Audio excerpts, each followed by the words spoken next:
People always saying junkies got a disease, that all that fiending is just like a nigga who got a sickness like cancer. But what nobody wanna say out loud is that hustlers got the same Jones for the gang. There go my Uncle Lulu, my mom's youngest brother and right hand up in this mom. If this didn't need doing, Uncle Lulu will get it done, and get it done right. Once a hustler, always a hustler. We knew it was only a matter of time before Lou's return. He's someone who's battled with addiction, guilt, a fractured role in Rock's empire. He's been quite volatile in raising Kanan, but his latest actions in Season 4, Episode 8 marks the return of his identity as a hustler, his need to feel powerful again. But, while momentarily empowering, Kanan's narration does give us an insight into the game's addictive cycle, one that he knows all too well himself from Power. It's a cycle that leads to self-destruction, although that's a story for a different day. For now, Lou Thomas is officially back, and I do think Rock will need him more than ever before. Marvin's mistakes do keep piling up, and him not getting rid of early Tyler could yet be another one. You can also sense Stefano closing in, and if Unique is also successful in being able to broker a peace deal between Stefano and Phil Russo, it really does spell trouble for the Thomases. But episode 408 was a big episode where we saw a lot of bodies fall. Quan, OC, Londell, and it also might have been goodbye to Crystal. Although we will come to Crystal a bit later on, because there is a clue in the episode 9 trailer. It was also an episode where we finally got the reveal in terms of who called the hit on Sean famous Figueroa. They were staring right in front of us the entire time. Snaps and pop. So, when will Kanan learn the truth? Or will they continue sending him down the wrong direction, potentially causing problems for the relationship between Kanan and Rock? As always, stick with this video right to the very end. We've got a lot of OG Power references, Easter eggs and clues, as we discuss all things Raising Kanan, Season 4, Episode 8, an episode which also paid homage to Big L, Street Struck. Now this episode really did kick off with a bang. We had Rock who was scoping Unique. She was watching him as Marvin made his move on Quan. Over the first half of Season 4, we saw Unique doing the exact same, and then in episodes 406 and 407, Unique started putting his other chess pieces in motion. A man on a mission fueled by vengeance, revenge, and anger. He made an alliance with Phil Russo, Akbar, but also Quan, his old Vietnamese connect. And Rock knew that was a huge problem. Stefano mentioned that Quan could easily use his family connections and take the Chinese restaurants back. But in 406 and 407, they really couldn't attack until they really knew what they were up against. However, they did need to attack Unique in some shape or form, because he was getting way too strong. Kanan's narration breaks down the tipping point in the drug game where calculated moves and careful planning does sometimes go out the window. There's a time and a place where you be smart, have a strategy, but sometimes you just have to go full throttle with brute force and muscle, and this was one of those occasions. They had to hit Unique, and they had to hit him hard, strong, and fast. They had to hit him where it really hurts, and what better way then to attack him than by taking out his connecting Quan?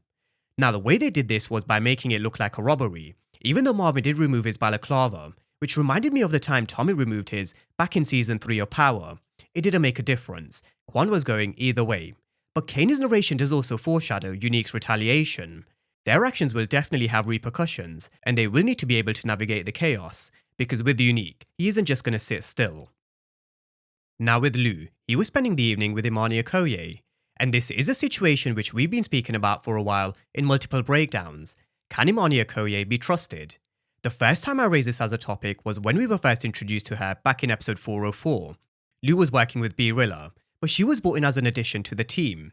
When they had their meeting later on at Cafe Vu, I really didn't get a good vibe or a feeling, because the way she was questioning Lou in terms of fame, it just didn't quite sit right.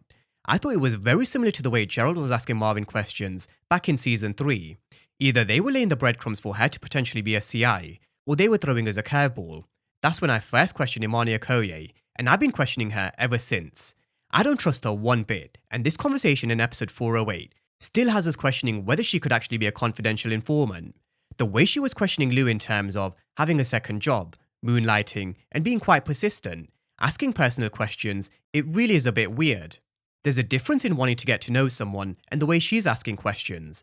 She's someone who's very persistent and continues to push and probe. And let's be honest, since Lou's actually come out of rehab, Lou's been pretty much straight by the book, up until he dealt with Kenyatta and Julius at the end of 408.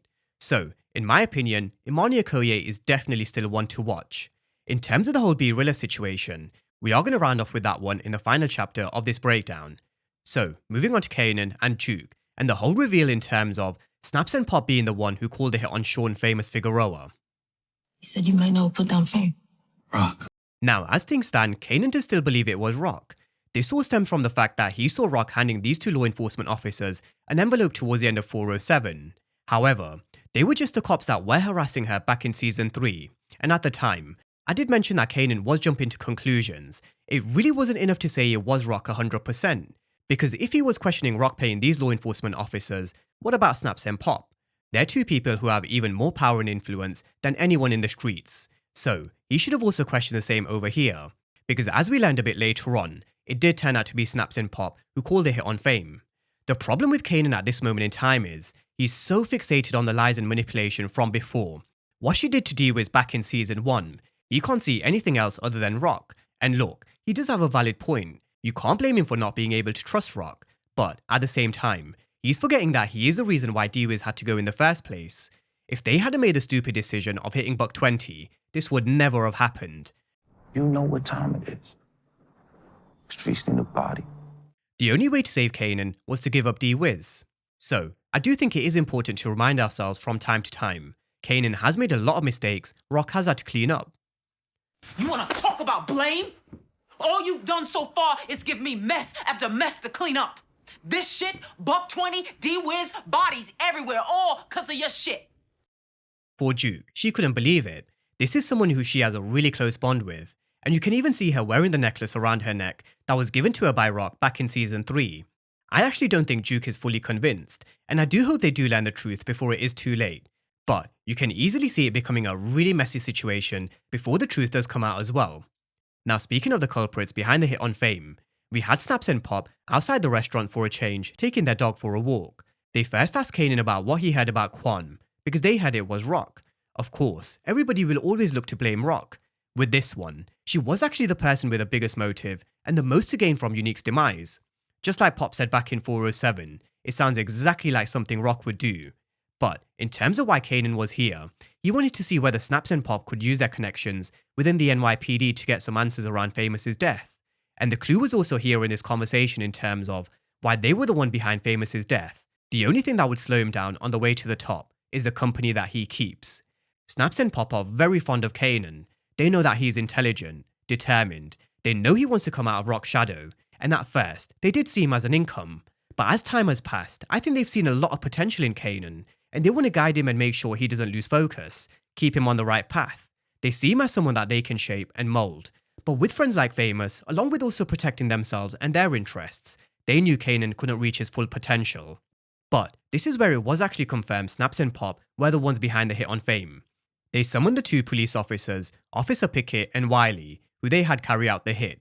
They mentioned that they had them deal with Famous because they were concerned of some of the things he was saying and how it could have traced back to them. But now they have to also worry about their sloppiness. So, in reality, I do feel them calling the hit on Fame served two purposes. They were protecting themselves, but they were also protecting their investment in terms of Kanan. If Famous's loose lips had any blowback on Kanan, they may have lost an income, and it also could have had bigger repercussions for them. Although I do have to mention, for law enforcement to just dump and leave Famous's body in the way they did, it really was sloppy. If they were going to get rid of him, they should have made sure that body was gone, turned to ash, or where nobody would ever be able to find it. Leaving it here in the manner they did, this is some amateur shit. It's sloppy business. And Snaps and Pop certainly did make it clear. They don't want to get on the wrong side of them. Snaps and Pop are two really powerful players with real power, influence, pull, and control. Rock warned Kanan back in 402. They haven't got into the position they've got to without dropping hell of a lot of bodies. But it's also now a waiting game for Kanan to find out the truth. Or will Snaps and Pop look to pin this on someone else? Send Kanan down the wrong direction, because Kanan certainly isn't going to stop until he learns the truth. I do feel like Snaps and Pop could even convince him that it was Rock, because if you kind of look at what followed with Crystal, I wouldn't be surprised if this adds even more fuel to Kanan's theory in terms of Rock being guilty. It does seem to be a bit of a theme in Season 4, where Rock seems to be getting the blame for everything. So, let's talk about the situation with Crystal. A bit later on, we saw Kanan telling Crystal that she needs to get out of New York. From Famous's death to now OC, he didn't want her to be around for what was about to happen in Queens. Very similar to how Unique was trying to protect Panessa and Jerome, how Tariq was trying to protect Tasha, Grandma Estelle, and Yasmin back in Power Book 2 Ghost, or how Tommy was protecting Lakeisha when everything was going down with Milan back in power. Any weaknesses or loved ones, they've just gotta go, or they end up being targets. However, Crystal actually said something very similar to what I said in my breakdown for 407. She didn't think that Rock had anything to do with Famous's death. She saw the way she was behaving in 406, how upset she was. It wasn't a look of someone who was behind the hit on Fame. Like I mentioned before, Crystal is a very intelligent girl, and she certainly is a keeper. The problem is, you put yourself in Kanan's shoes in terms of what he's been through. He's gonna blame anything and everything on Rock. Now a bit later on, she did also come to see Rock because she was genuinely worried for Kanan, and also because Crystal knows deep down Rock wasn't involved. She kept Kanan's theory to herself in terms of believing that it was Rock, but she did let Rock know that she was worried and he may do something stupid. She does need to take responsibility and accountability, and I am glad that she said what she said to Rock. We've looked at Kanan's stupidity before, but some of the things that Rock has done, I mean, a lot of you would argue she takes the crown in terms of being the worst mother in the Power universe. Some would think it's Monet Tejada, Kay Egan, but Rock definitely has a strong case of being the worst. But instead of sitting down and genuinely apologising for some of the things that she's done, which we've even seen Monet do in the last season of Ghost, she doubled down on lying to Kanan more and more so tried to justify her actions. Again, both have made pretty bad decisions, but Rock is Kanan's mother, and she's also raised Kanan. So, Crystal did leave Rock with some food for thought, that's for sure. Now, as she was actually leaving Queens, she was stopped by Snaps and Pop's two dirty law enforcement officers, who were most likely following Crystal, and this really isn't looking good. Although we do know from the trailer scenes from episode 9, she is going to be held as a prisoner, locked up, where an unknown Bled character does come to see her. And the worst thing is, the last place she was seen was with Rock. So, it does go back to my point of how Snaps and Pop would probably look to throw Kanan off their scent, and potentially throw the blame on someone else, and who better than Rock? Why not cause a divide within the Thomases? Snap said it back in 402. He could see that his loyalty to Rock was questionable at best. So why not play on it even more just to gain even more control over Kanan? But this whole Crystal situation is about to really mess with Kanan. First Famous, then OC, and now Crystal. It goes back to the point of how I mentioned in terms of how do you really unleash Kanan Stark? How do you make him turn into the monster that we saw from Power? Or get one step closer to the character we know from Power? He has to lose loved ones. Crystal is a real one for sure. She definitely is a keeper. Before Kanan's growth, the story of raising Kanan, he needs to feel more loss, more pain, and this situation with Crystal is just going to unleash some of that of Kanan. Now speaking of death, there was also the aftermath of Joyce Thomas's passing. We had Duke helping Rock with Joyce's room, where Rock was picturing herself wearing one of Joyce's old red dresses. She told Duke when she wore this, you couldn't tell her nothing, you just had to stay the hell out the way. So I do wonder if this is actually a foreshadow where we eventually see Rock wearing this at some point in the future. We spoke about the devil in a red dress back in season 1, and as I like to often mention, history may not repeat, but it sure does often rhyme, and there definitely will come a time where everybody does need to stay out of Rock's way, so just something to keep in mind. I think when everyone needs to stay the hell out of Rock's way, she may even be wearing this red dress. Now in terms of their conversation here, both of them weren't exactly honest with each other. Duke asked a question in terms of, how did Joyce die? We as the audience know, but Duke doesn't. Vice versa. When Rock asked Duke about what Kanan was talking about in terms of fame, she said nothing. Whereas before in season 3, she told Rock what Kanan was up to, what he was thinking. She reported this back to Rock. With this scenario, it is quite complex because I think even Duke is trying to figure out the truth. Can it really be Rock? Definitely some interesting times ahead, that's for sure. Especially if, say, Snaps and Pop do go one step further and potentially throw Kanan a bone in terms of sending him down Rock's direction even more. I can definitely see that happening and this causing a huge divide. Now in terms of OC, he's been missing for a while. Ever since he followed Kanan and stole his stash towards the end of 406, nobody's seen him since. He came to Unique's tailor shop looking really worried. He told Unique that Kanan knows that he took his stash, and some of you guys may remember, I actually questioned how did Unique pay for this apartment and everything that he had so quick. Well, it was actually partly thanks to Kanan's stash. However, this is also where Unique got the news about Quan, and he knew deep down, he knew it was Rock, it wasn't no robbery. Just like he knew Rock attacked his operation back in season 1. Except in season 1 he was still kind of calm. This Unique, he's got a very short fuse. The psychological aspect we spoke about in my breakdown for 401, we were always going to take a long-term view. The injury to his brain, the CTE, the side effects, it is making him lose his temper and have a short fuse. And who did he take it out on this time? He emptied his clip on OC. Now Unique wanted to hit the Thomases back, But the order from New Jersey, which was from Phil Russo, was to sit tight. They didn't want him to get into a war at this moment in time, because war was bad for business, and also because the other player they're up against is Stefano. Phil Russo giving them the green light for an attack means Phil Russo is going up against Stefano, and he doesn't want that, not yet. The conversation was then interrupted by Detective Garcia. He heard the rumors that Unique was back from the dead, but he was mainly here to ask him about Ronnie. Garcia is trying to piece the puzzle together in terms of what happened at the warehouse with Detective Howard and Ronnie Mathis back in 310. We know back in 402 the police commissioner said this was an attack from foreign nationals, but Captain Baptiste knew better. He wanted Garcia to stay on the case, use his CIs, which again, we spoke about earlier. One of those confidential informants could very well be Imani Okoye, but press upon anyone and do what he's got to do to close this case in the right manner. Now Garcia's theory is that he believes Unique was behind the murders. They were in business together, they turned on Unique, sent him on vacation, but then he came back and killed them both. He's so confident in his investigation or his theory, but Unique was right, he is a clown. There was no relationship between Howard or Ronnie. Unique wasn't involved either. He's looking at this situation from the complete wrong lens. It's a shame that he doesn't have someone like Detective Shannon Burke as his partner, because Burke was someone who was able to connect a lot of dots all on her own. If it was Burke, she would definitely nail this case, but also sound crazy at the same time, just like Cooper Sachs did back in Power. But Unique was right, Garcia is a clown. He even tried to get information from Duke, which of course she point blank refused. However, we are still yet to see this scene here, so he will be coming back to see Duke pretty soon. He's going to be a real pest in these last two episodes in 9 and 10. And even though he is looking at this entire situation wrong, I do wonder if he will end up slapping the handcuffs on someone come the end of season 4. Now in terms of Unique's operation, he needs a new connect and he needs a new connect quick. As we learn from Power, even though Ghost shut his operation down for a brief period back in season 1, he knew not to miss his regular payments with Felipe Lobos. It's good to see that you knew enough not to let it affect our pay schedule. The same goes for this situation here. Phil Russo is still expecting his regular payments irrespective of Unique's current predicament. Now this gave Unique a bit of an idea. He knows that Snaps and Pop know the Italian crime families, specifically Stefano. Like we mentioned before, these are two very well connected players or former players, they're now retired. Although you can also argue the case, can you ever be retired from the game?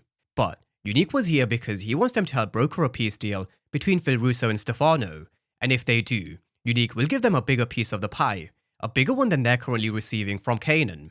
However, at this moment in time, we're not sure if Snaps and Pop will go for it. If they do, then it really is bad news for Rock and Marvin, because this is exactly what Marvin and Rock spoke about back in 407.